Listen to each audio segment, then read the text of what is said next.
On our planet, there seems to be an infinite number of beautiful places one can visit, with an equal number of spectacular things to admire. It requires nothing more than a curiosity to observe what is all around you. The miracle of nature manifests in countless ways, from breathtaking vistas to the simple movements of a common heifer. The purpose of this program is to present you with the extraordinary diversity of our miraculous blue planet so that you can discover these things for yourself. Once upon a time, this was a single country known as Rhodesia.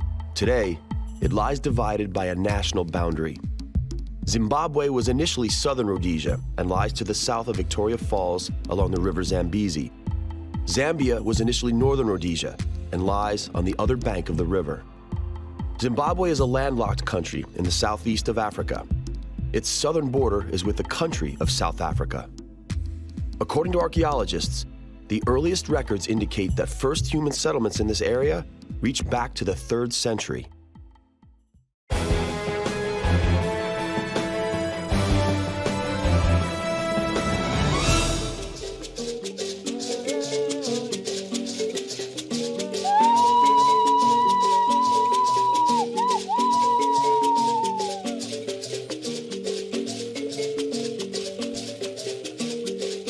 Welcome to Zimbabwe, a country that could have been a real paradise had it not been for a single man, the dictator Robert Mugabe.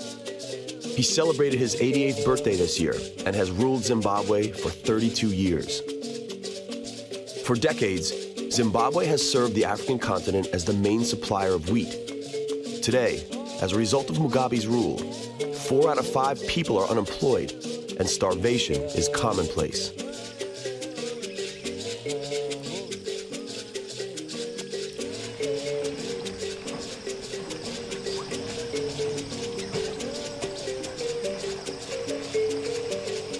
Among other things, Mugabe confiscated the land of white farmers and divided it among people whose loyalty he could depend on, but who were, at the same time, not up to the job.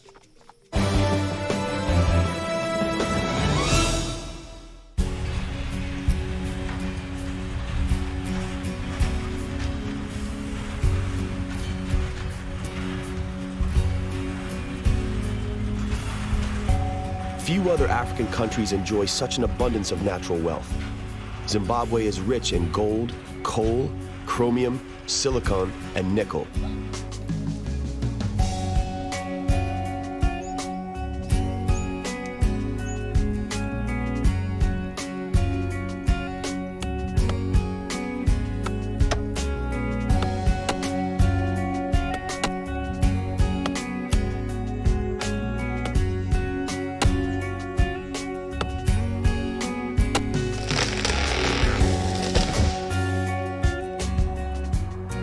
Over 12 million people live in Zimbabwe, most of them native Africans. Many white people used to live here as well, and most lived here in 1975 when they formed 5% of the total population. Today, this number is negligible. 80% of the inhabitants are the Shona people. The second largest ethnic group is the Ndebele people, living mostly in Matabele land in the western part of the country. They conquered the Matabele land plains in the 1830s. Until then, this area was inhabited by the Sana people, otherwise known as Bushmen.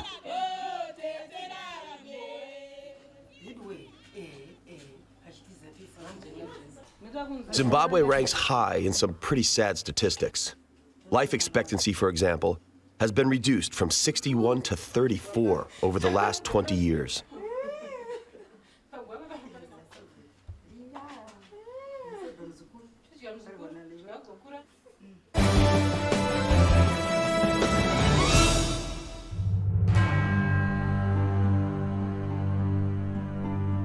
The Matobo mountain range is the spiritual heart of Zimbabwe. Matobo stands for bold head. It is a place where many battles and reconciliations took place.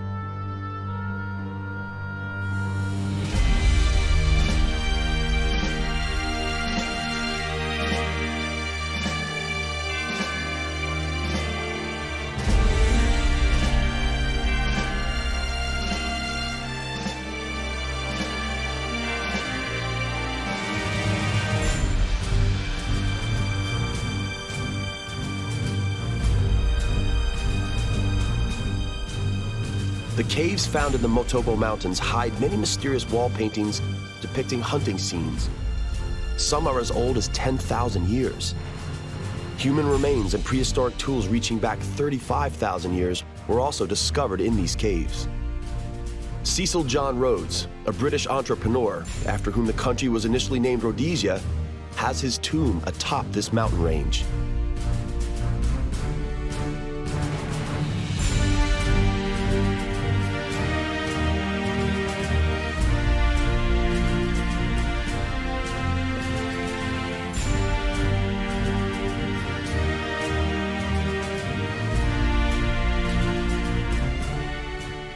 Zimbabwe's main crop is maize. Similarly, as Europe was once saved by American potatoes many centuries ago, Zimbabwe is kept afloat thanks to maize, also originally from America. Mr. Matuta's motor mill is an important venue for villagers from near and far who grow corn on their meager plots. They come bearing sacks of the crop, and the mill's employees rapidly turn it into the much-desired maize flour.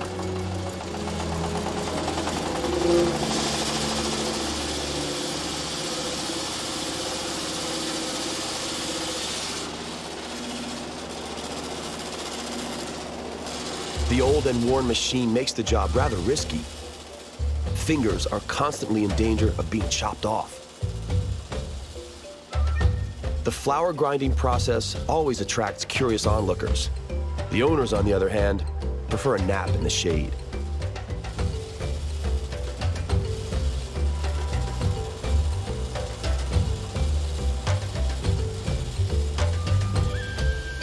The flour is ready, and the pleased owner heads home. Means of transportation is directly linked to the state of the wallet.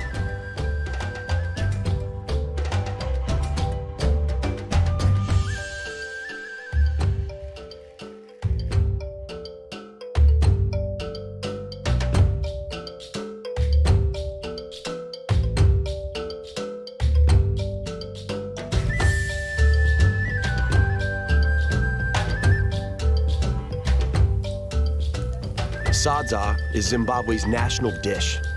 It is a thick maize puree. In slightly varying forms, it's the staple food of more than half of the African continent. Mrs. Constance Matuto prepares some in her clay kitchen.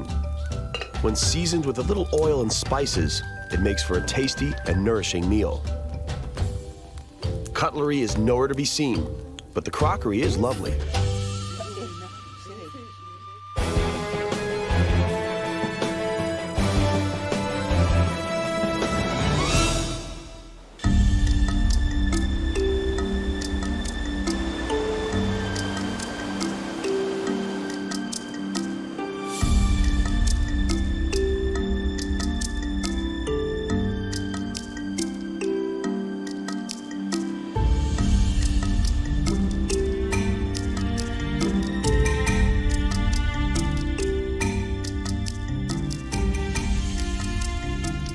The future of 21st century Africa is directly dependent on factors that have long been taken for granted on other continents. Enough quality schools to ensure education and adequate supply of water, respectively. Water is abundant in Zimbabwe, particularly during the rainy season. Drinking water, however, remains scarce. It is fetched from wells that are few and far between. The situation is made significantly worse during the dry season when sources dry out. Bad times set in for all living creatures, people, cattle, and wild animals alike.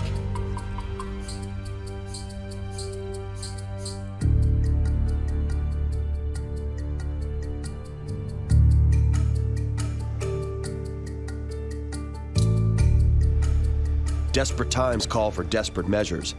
The locals make decisions that may seem unusual to us. One such measure is making use of the so-called rain whisperer. Fitting equipment is required for the job in the form of a magic staff, black skirt, and a hat made from monkey and civet hide.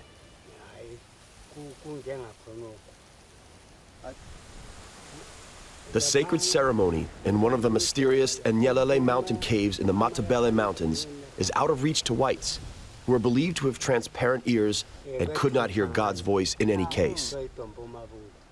It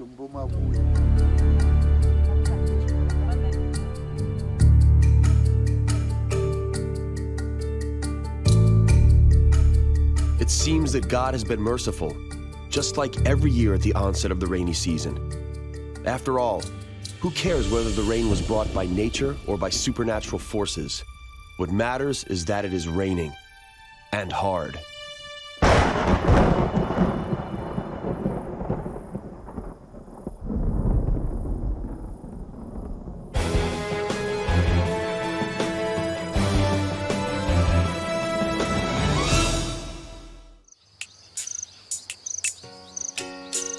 The rain has ceased. There is a rainbow, and the endless pastures of the Canary National Park are lush and green. Ostriches stroll peacefully, using their sharp vision to spot predators lurking in the tall grass. Evil tongues claim that an ostrich has a larger eye than brain. So what? It doesn't seem to bother him. The African bush is overflowing with life. Animals gather to drink each evening at natural water holes. The juiciest and sweetest grass lines the water holes. Many lovely plants and trees are in bloom: acacias, sturdy baobabs, as well as healing kagelias. The locals claim that the fruits of the bush cure just about everything.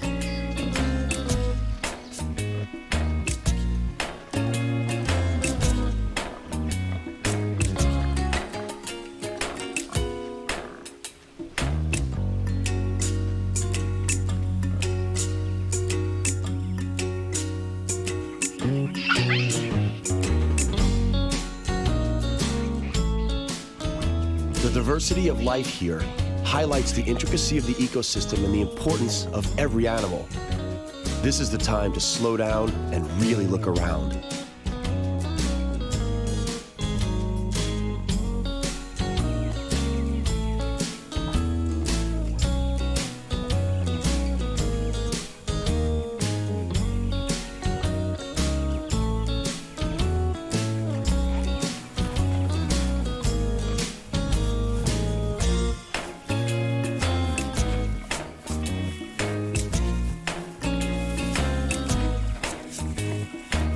Many animal species that normally have little in common are united by the need to protect themselves on the open plains.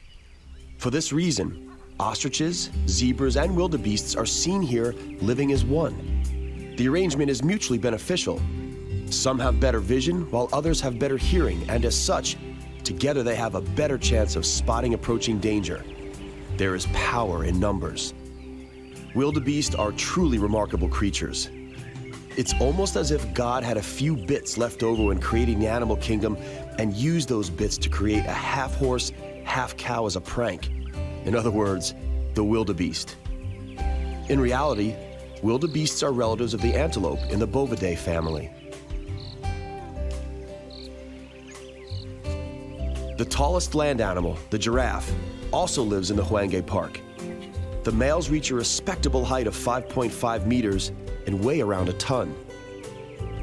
Arabian merchants once graced a giraffe with the name Zarafa, meaning the one that walks fast. Its Latin name, Giraffa camelopardalis, is a reminder of the mistaken idea that it was a cross between a camel and a leopard. The giraffe's height provides it with a remarkable view and enables it to feed on vegetation inaccessible to other species. In everyday life, though, this height presents a complication. Even such mundane feats as quenching thirst entail a complicated operation. Due to their height, giraffes must regulate their blood pressure to prevent brain damage when lowering their heads.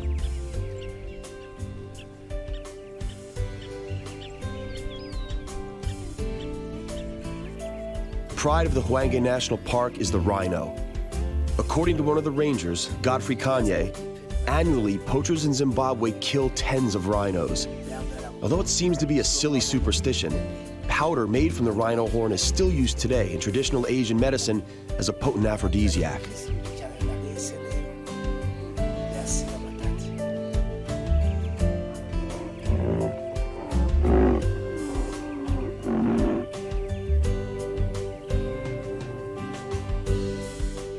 The The rhinoceros, together with the elephant, rank among Africa's mightiest animals. In Zimbabwe, as anywhere else in the world, the lion is the ruler of the animal kingdom. This pride of 4 lionesses and 4 playful cubs are resting peacefully, having had their day's fill. A curiosity is an electronic collar worn by one of the lionesses, which enables scientists to monitor the movement of this pride while in the bush.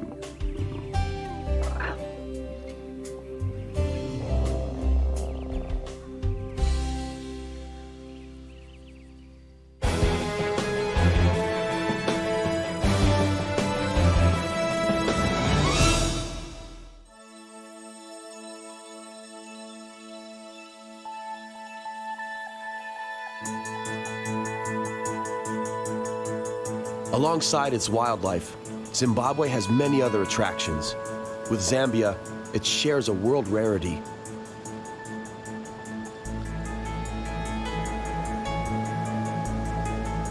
In the Ndebele tongue, it is called Amanza Tunkayo, meaning water falling upwards. Such a unique sight is to be seen at Victoria Falls.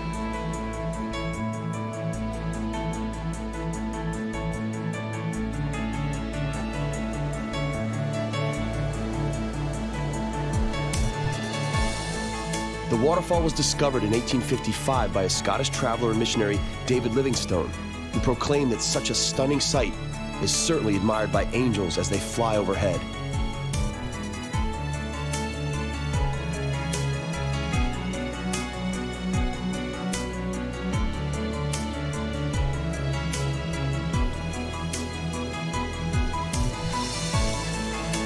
The waterfall was named in honor of the Queen of England, Victoria.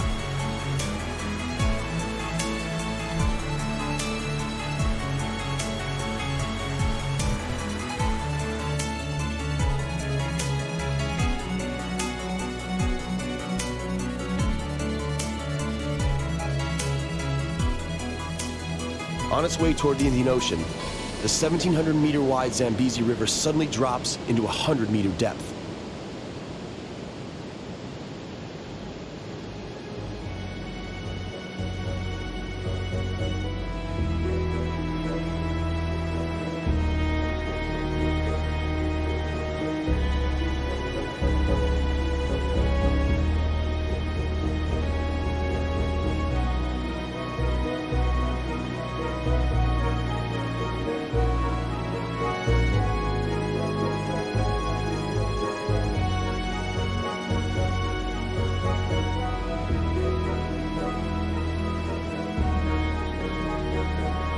The spray is propelled through the canyon as if driven by a huge fan, and thus the effect of rising water is created. During the rainy season, when 10,000 cubic meters per second flow through the river, the spray reaches 500 meters high.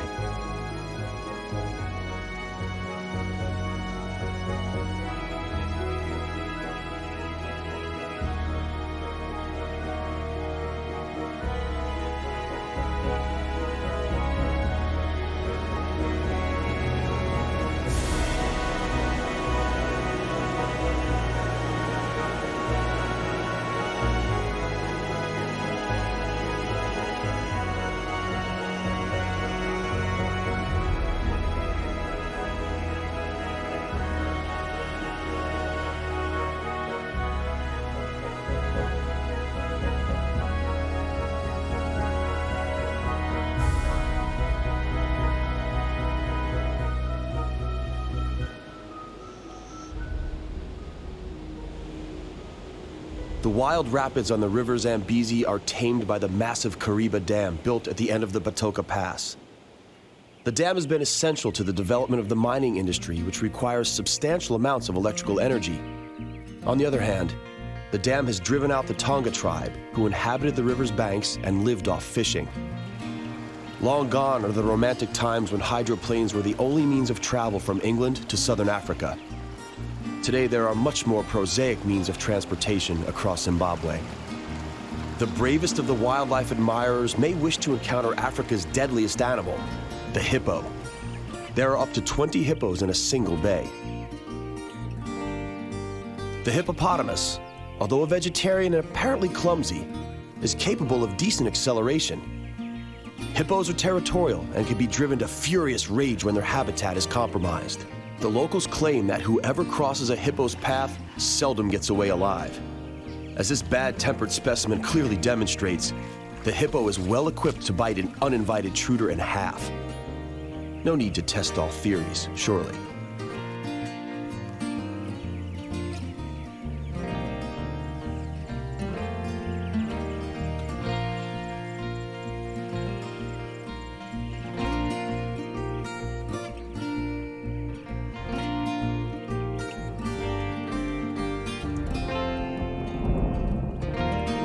A storm is headed our way.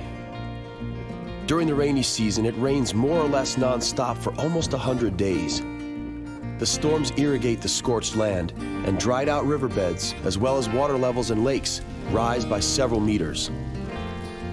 There is no need for wildlife to migrate all the way to waterholes, and so the already slow rhythm of life slows down even more.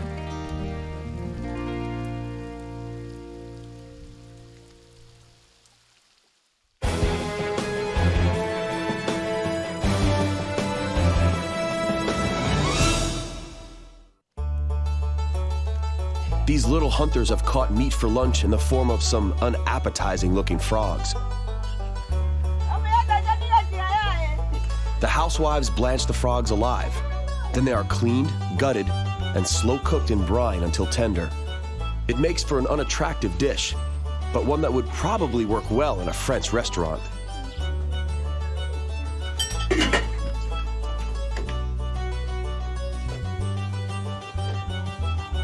Waiting for the meat to cook is the perfect opportunity to tell stories. Story and fable-telling skill is an art form in Africa, as is dancing and singing. Mrs. Bongi Nkonda recounts the story of a jackal and a crow for the children. It is the equivalent of the fable about the cunning fox that stole a bit of cheese from the mad crow, only here, in Africa, there is a jackal instead of a fox and a chunk of meat instead of cheese.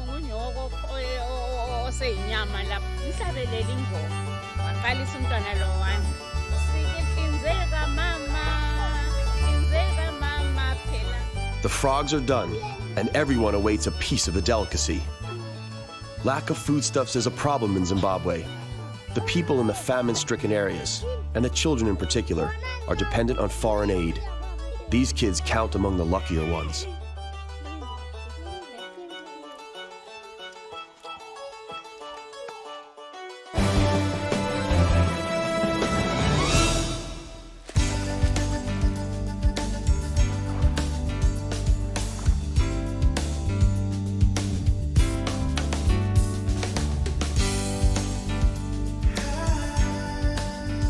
Zimbabwe, a beautiful and naturally wealthy country with enchanting nature on the surface and immeasurable mineral wealth beneath the surface, made poor by a man. People die of starvation here.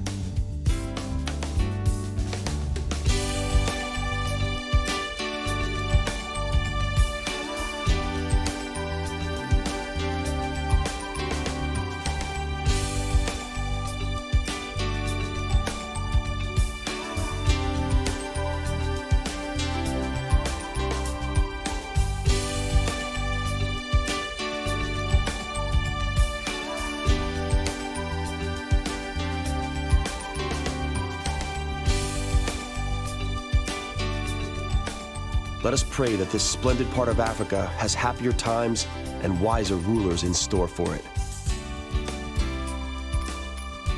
Lisa Lekule, Zimbabwe. Farewell.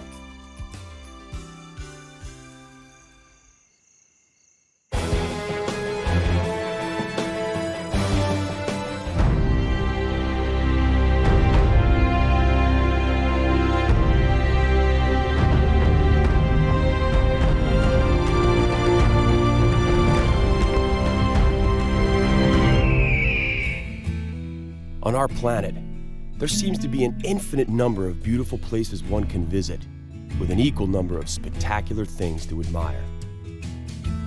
It requires nothing more than a curiosity to observe what is all around you.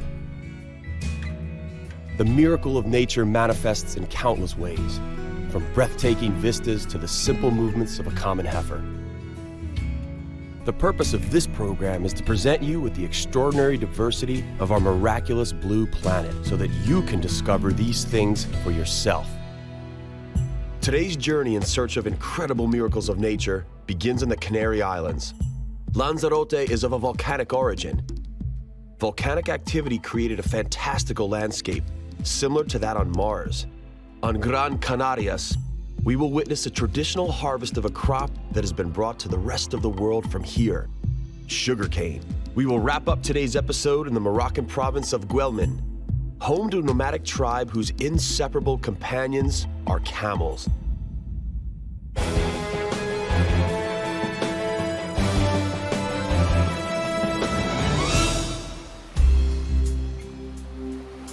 The foamy waves of the Atlantic Ocean wash the shores of Lanzarote, one of the Canary Islands belonging to Spain.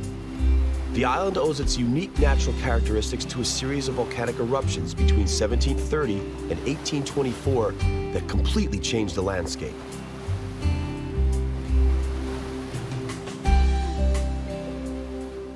The island is predominantly a red-brown desert made of igneous lava.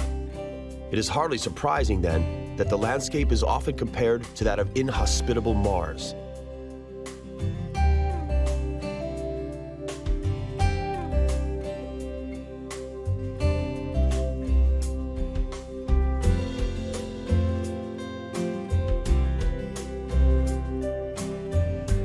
The landscape icon of Lanzarote is the Montañas del Fuego, meaning fire mountains. These mountains are literally an open textbook on volcanology.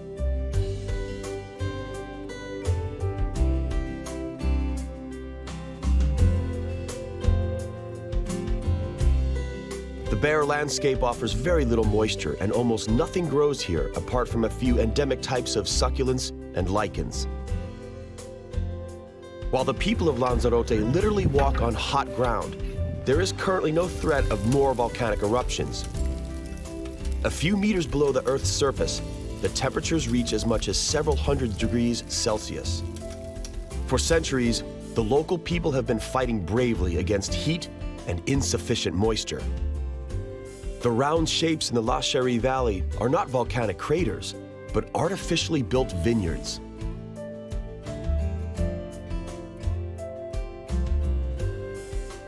The tradition of creating Malvasia in the Rubicon region is some 300 years old.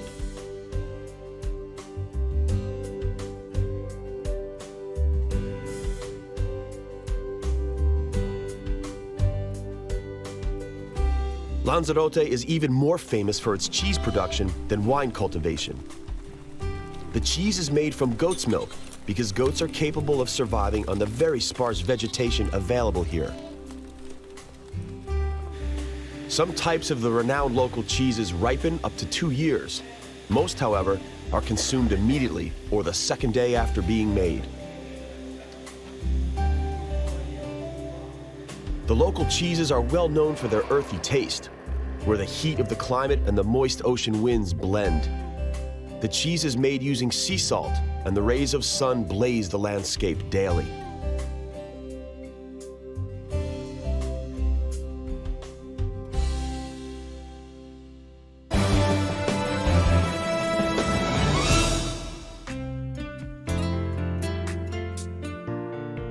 While fresh water is scarce all over Lanzarote, there is an abundance of seawater all around.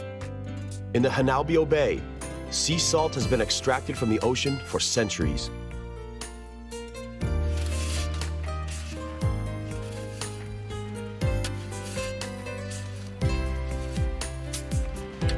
The method remains unchanged.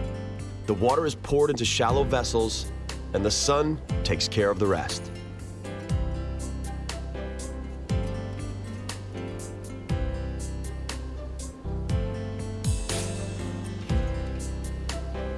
The locals have learned to make use of the sun as well as other sustainable natural resources. Most of Lanzarote's demand for electric energy is met through windmills. Teguise, the island's ancient capital, has not changed much. The way of life remains very traditional. Cockfighting is an integral part of it, and the famous cockfighting school is in Teguise.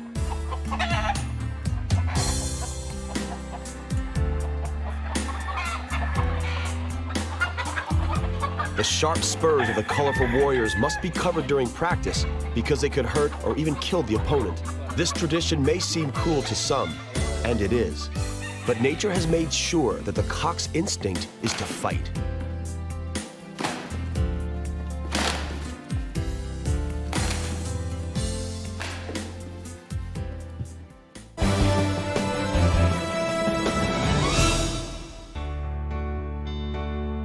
While the landscape of Lanzarote is fascinating, life here is tough. The youth leave for cities or the mainland in search of a more comfortable existence, and the long cultivated terraced fields lie fallow. Slowly, the harsh nature claims back what the farmers have taken from it centuries ago.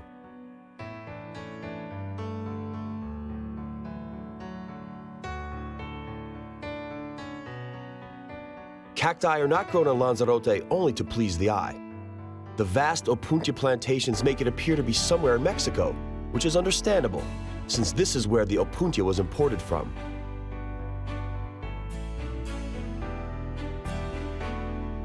Opuntia is usually grown for its sweet fruits.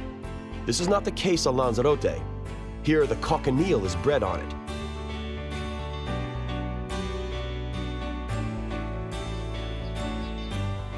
Larvae of this insect contain the natural dye carmine, used in cosmetics and also in the food industry for the manufacture of lipsticks or as the colorant in Campari. The larvae are gray at first glance, but if crushed, the color appears. If the label on a product states E120 colorant as an ingredient, it most likely originates from these insects.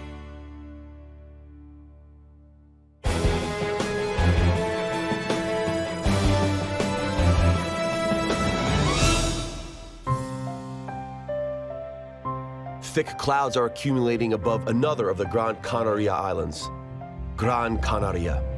In its name, there is the adjective gran, meaning big, but in diameter, it measures less than 50 kilometers. Gran Canaria, similar to Lanzarote, is of a volcanic origin, but here, volcanic activity ceased much earlier. The uncompromising waves of the Atlantic Ocean break against the majestic cliffs, just as they did in 1492, when Christopher Columbus stopped by here to replenish the supplies during his famous exploration journey.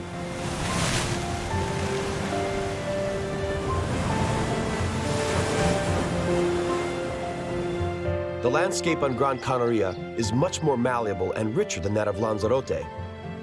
Fresh water is not abundant, but there is a little more of it available here, and so Gran Canaria is by far the greenest of all the Canary Islands.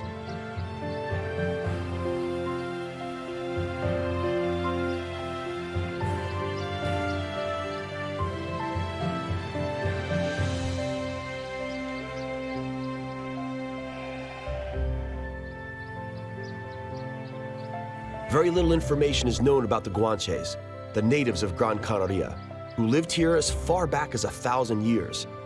There is proof that the Guanches dwelt in mountain caves.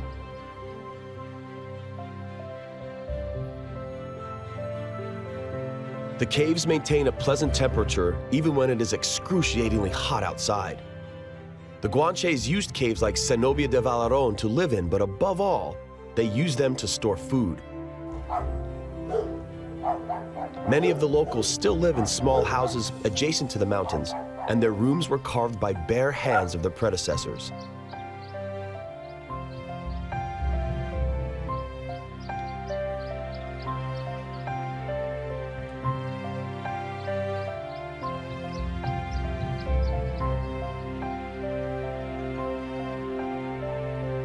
Beneath the tiny bell tower, there is a church consecrated to the Virgin de la Cuevita, the Virgin Mary of the Cave, carved in rock. Legend has it that it was once upon a time discovered in the thicket.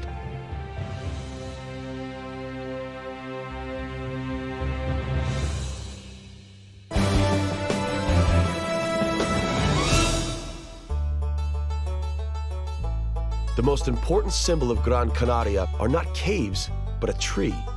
a tree protected by the law. The Canary Island pine is endemic, therefore it is only found here.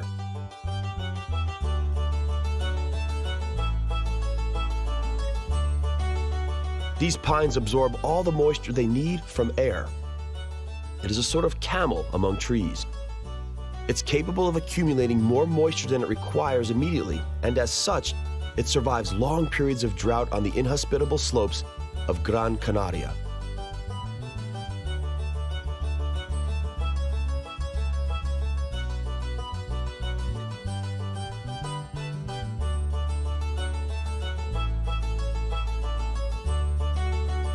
The timber of local pines is very hard and so resists all kinds of pest attacks.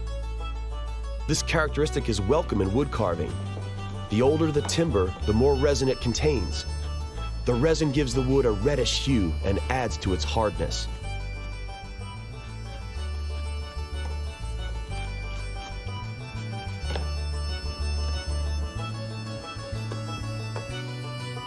An ingenious water filtration device is also made from the Canary Island pine. The water drips through a bowl made out of porous stone, which cools it and maintains its freshness.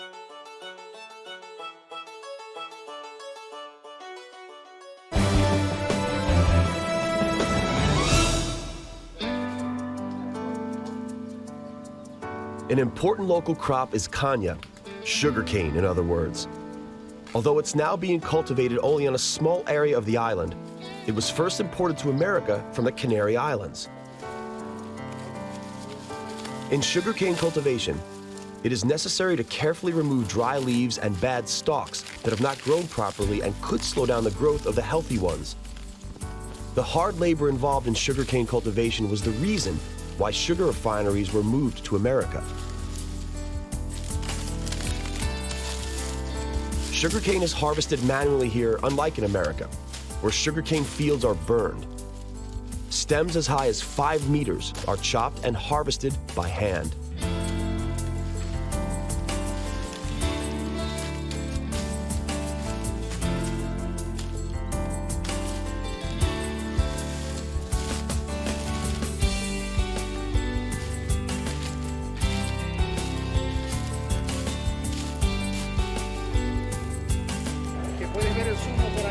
The favorite drink, guarapo, brought from America, enriched Gran Canaria in return. It is easy to make.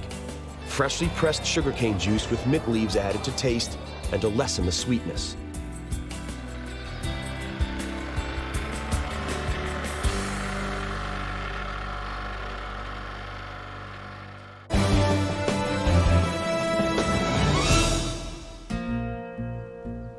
Gran Canaria is windy, and so banana or tomato plantations must be protected using foils so that the gusts of wind do not damage the plants.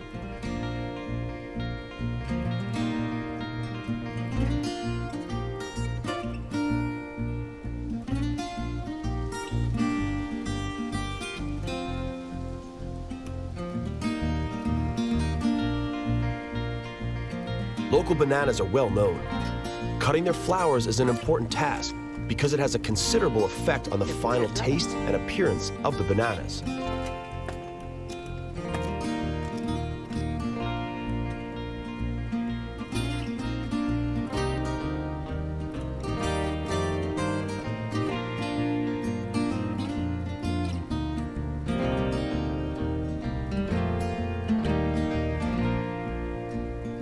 While in farming it is a curse, the strong wind is a blessing for the local wind power stations. It often tears off the protective foil and damages the crops.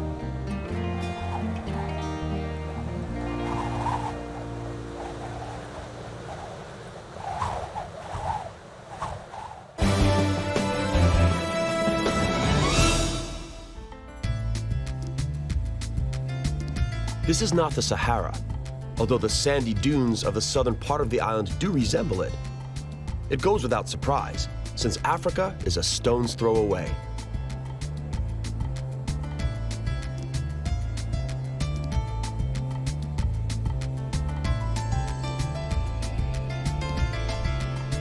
The wind forever moves the sand, changing the appearance of the dunes and covering the occasional footprints we might make.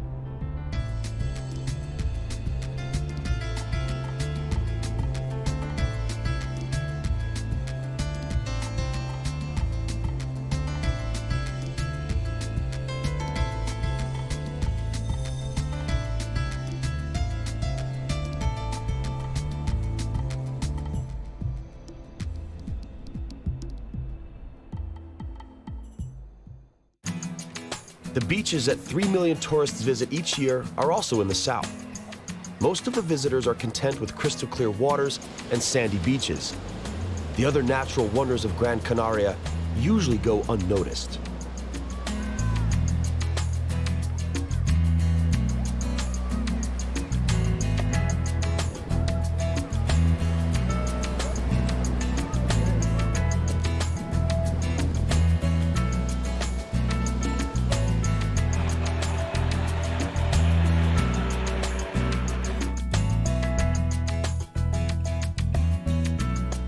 There was no Cesar Manique on Gran Canaria to ensure that such an enchanting island doesn't become a uniform tourism resort in which the fascinating and unique natural phenomena slowly disappear. With the setting sun, we bid Gran Canaria goodbye.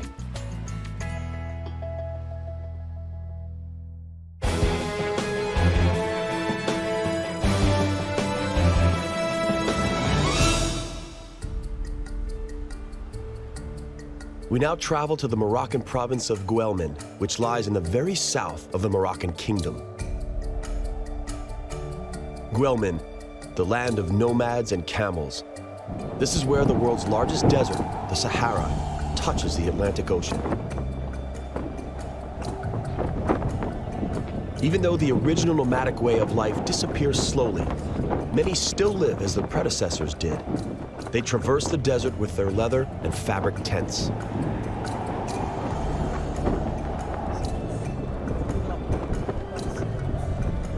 Each family has dromedaries, single-humped camels in addition to their tents. After humans, the Arabs have long considered the camel to be Allah's greatest creation.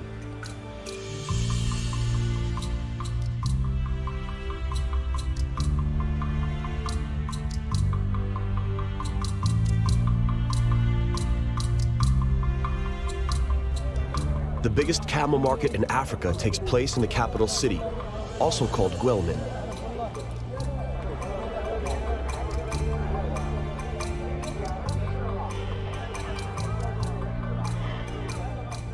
A white camel is worth the most because it has a particularly well-developed sense of orientation and memory. A white camel is a must at the front of every caravan. A black camel, which is heftier and stronger than other camels, is also in great demand at the market. An adult camel weighs around half a ton and costs some 10 to 15,000 dirhams, which comes to about $2,000 to $3,000.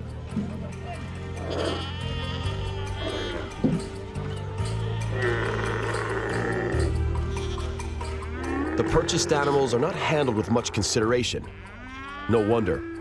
A camel is a calm but very stubborn animal.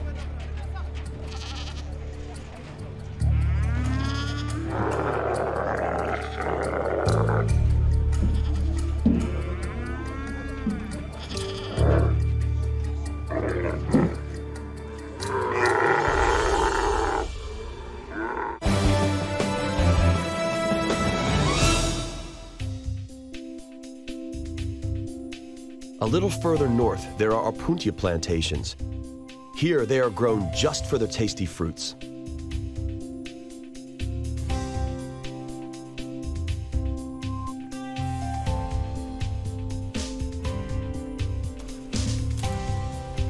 Initially, mostly wheat was cultivated here, but it didn't do so well. Many farmers, therefore, left the region. The Opuntia, which forms the basis of the region's economy, is slowly bringing the farmers back.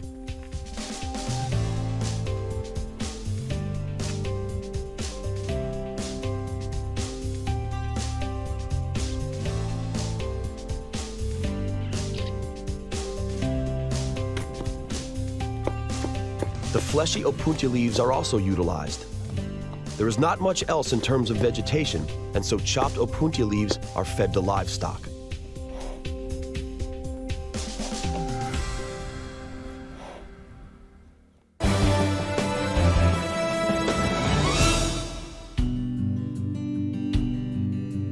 The Atlantic winds also influence the climate in Guelmin. The winds have chiseled the granite rocks in the Tafrot Valley into fantastic shapes.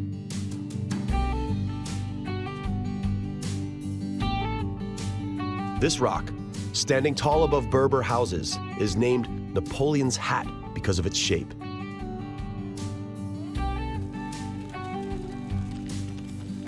Mountain goats and sheep graze below the hat.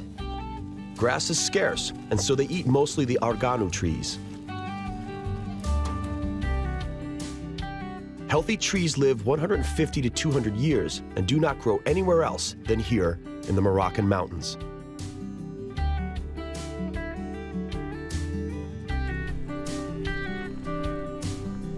They bear nuts all year round.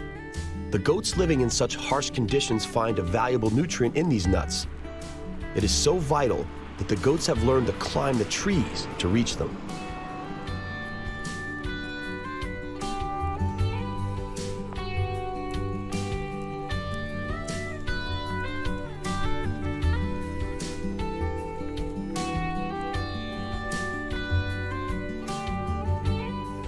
Arganu nuts are also an important crop for the local people. The women press an expensive oil, commonly used in cosmetics, from them. The nuts must firstly be rid of their fleshy skins. They are then beaten open, and the roasted cores are poured into a manual stone press from which a thick substance is acquired.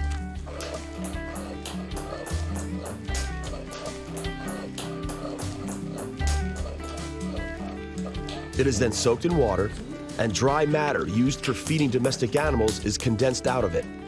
What remains on the bottom is the valuable oil.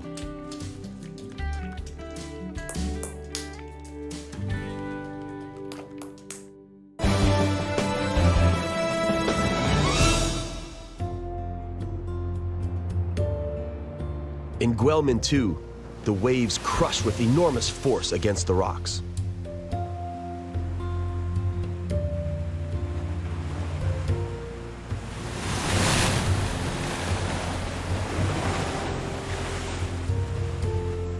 Some of the breakers turn over fishing boats and wash them ashore.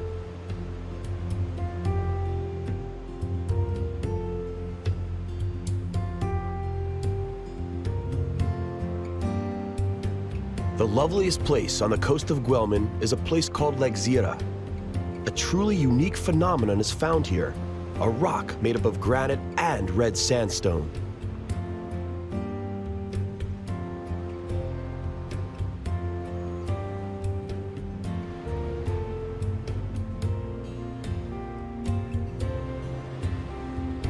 Waves and sea currents have chiseled the sandstone on the almost 8-kilometer-long beach.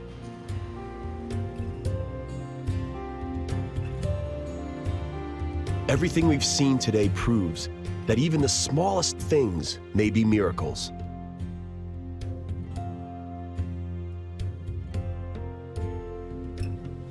As the sun sets beyond the horizon, so we too bid the Guelmin coast goodbye.